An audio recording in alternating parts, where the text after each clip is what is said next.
Hey guys, welcome back to the channel. You guys don't need me to tell you that tech has been laying off heavily, with many companies choosing to shed the amount of workers that they have. And one company which has been affected more than most is actually Intel. We have this article speaking about some of the largest tech layoffs in July of 2025, and again brands like Intel are on there. Others include brands like Microsoft and TCS, but for Intel specifically, this is particularly important. When we have a look at the figures, it's kind of shocking. This year so far, July has witnessed the most layoffs, with 26 companies sacking as many as 24,545 employees. This is not a small amount. We've got obviously Microsoft, who we've covered, we've got TCS, and if we actually have a look, we have Intel too. Now this is what I want to speak about the most, because Intel is really quite notable here. They are looking to lay off 5,000 of the workforce in 4 states. The Intel layoffs were not just limited to the US. Some reports even suggested that the company was sacking off staff from its branch in Israel. Now this, again, comes at a time where Intel doesn't appear to be doing so well. We have this article which speaks about Intel's earnings bombshell. And this is where things become really interesting, right? So what are we looking at here? Well, we have a bombshell earnings report from Intel last week, including the plan to shed nearly 25% of its workforce this year and warning about the future of Intel Foundry and the contract of the chip manufacturing business.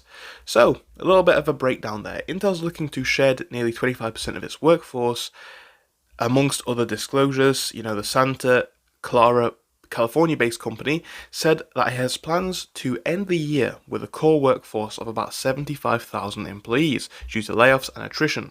This would lead to nearly a quarter of their workers being laid off in a matter of 12 months. Now this obviously comes at a time where we know that Intel is struggling. This is not really a secret to anybody. But Intel's stock price has been down 12% since reporting earnings last Thursday. Things aren't looking too great for the brand overall. It's really a tough time for the company. Now, when we have a look in a bit more detail, we see that Intel is going to have to make some tough decisions. When we have a look at the news that's been coming out from the CEO, he's been saying a lot of important stuff regarding the way the brand is going. We have the CEO speaking about these layoffs for, again, essentially the need to save money for the brand. In addition to that, it's not the only major revelation from the earnings report for the bedraggled semiconductor company, whose CEO has been pushing for major changes, including a new financial discipline, in attempts to turn the company around over the last couple of years. These are the building blocks of the new Intel. We took important steps in the right direction in the second quarter, he wrote in a public letter to employees. Intel's quarterly filing with the US SEC has said that it has had unsuccessful to date in securing any significant external foundry customers. And this is obviously important for its foundry contract chip manufacturing business. This includes the Intel 18A manufacturing node that has recently entered production and was viewed as the key to the comeback for Intel. Now, that should kind of go without saying why it's so significant. This is a big bet for the company, and seemingly it doesn't appear to be paying off.